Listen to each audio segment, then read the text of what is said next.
Thank you so much, Michael. Thank you, because also your presentation is an example for all speakers. Thank you so much. And now I invite Mona, Mona from Iran. And Mona, welcome, and you share your presentation. Thank you so much. Thank you. Hi, everyone. Hi from Iran. It is my honor to have participated in this webinar, and this way I can communicate with many colleagues in other countries and use their experiences.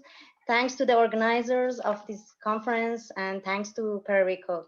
As Olympia said, I'm Mona Azarnoush. Currently, I'm a PhD student at Art University of Isfahan. Today, I wanna talk about different challenges of shrines conservation in Iran, and Imam Reza Shrine in Mashhad to show some of these challenges better. Can you see the screen?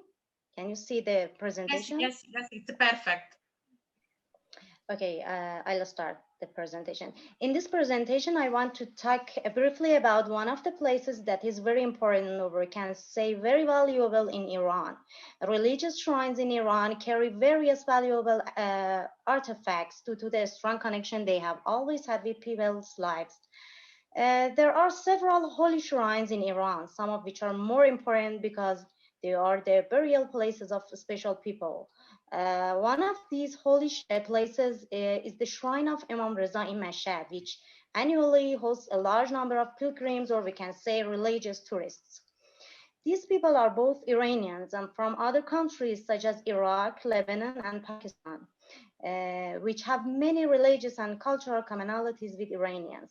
The tomb is, in fact, the primary core of the city of Mashhad. Since the tomb dates back to more than 1,000 years ago, its surroundings has changed a lot during different periods.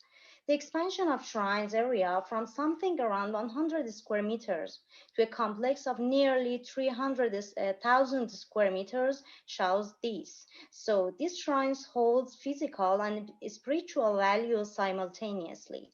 It should be noted that religious shrines in Iran in general and the shrine of Imam Reza in Mashhad in particular are always alive and dynamic and are closely related to people's lives.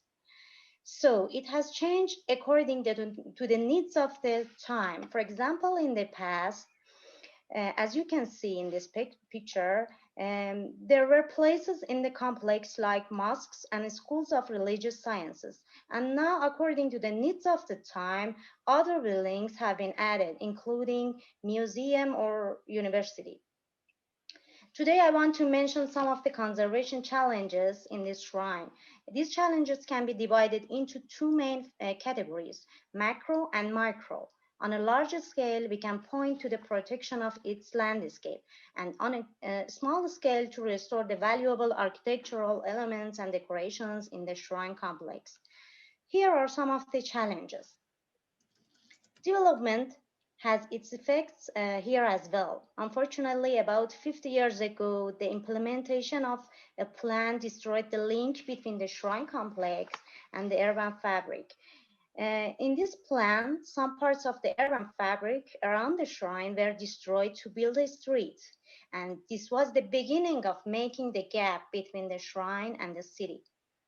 Whereas in the past, houses, markets, and people's lives and shrine were intertwined.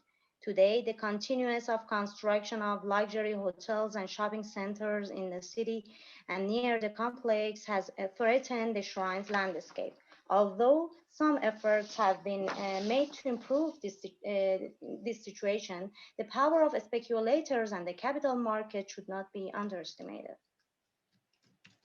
Like many other countries, architectural elements have an undeniable role in Iranian religious and ritual spaces. These elements have been built and completed over the centuries and carry many values. For example, the dome acts as a symbol in religious spaces and is therefore important. The dome of Imam Reza tomb is unique because it is made with a special technique and is very old. For this reason, its protection and restoration has always been important. Dome cleaning and restoration operation is a long-standing and historical tradition and is done every 3 years in a special way. The last one lasted 40 days. Other important elements in Iranian shrines are architectural ornaments. Unfortunately, some of these ornaments have been removed from their original places many years ago and are kept in museums in other countries. For example, one of the historic and valuable mihrabs of this shrine is now maintained in the American Metropolitan Museum. To protect these valuable works, which are sometimes hundreds of years old, a museum has been designed in a part of the Imam Reza Shrine complex. The challenge for conservators is not only to protect these works, but maybe more difficult to preserve the authenticity. On the other hand, due to the constant presence of pilgrims in such places, protection and restoration are more difficult than in other spaces because it is important the ceremonies and worship of people are not disrupted. Due to the outbreak of COVID disease and the possibility of increased transmission, the presence of pilgrims have been forbidden in this shrine. And as you can see in these photos, the conservators and experts took the opportunity to conduct the restoration and repair. The shrine of Imam Reza, in terms of its importance, is a pattern for other holy cities in Iran, such as Qom and Shiraz. Therefore, any action in it must be done with careful study and taking into account all aspects of conservation. Also, the experiences of Iranians in protecting such a place have caused other countries to benefit from it. The cooperation of Iranians in designing a in renovating pilgrim sites in Iraq is one of the examples. We can point out different design and development projects in the city of Karbala, Samarra, and Najaf, and the restoration of architectural elements such as the dome of shrine of Imam Ali. Thus, the experiences of protection and restoration of shrines in Iran is an example which shows the capacity of ritual and religious sites to develop the cooperation between experts, especially in countries that have religious and ritual commonalities, and bring different countries closer and increase the interaction and friendship between them.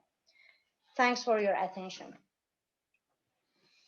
Thank you so much, Mona. This meeting is very interesting also for me because it's allowing to know many topics, many important experience from different country and from different culture. Thank you so much. Thank you so much. My pleasure.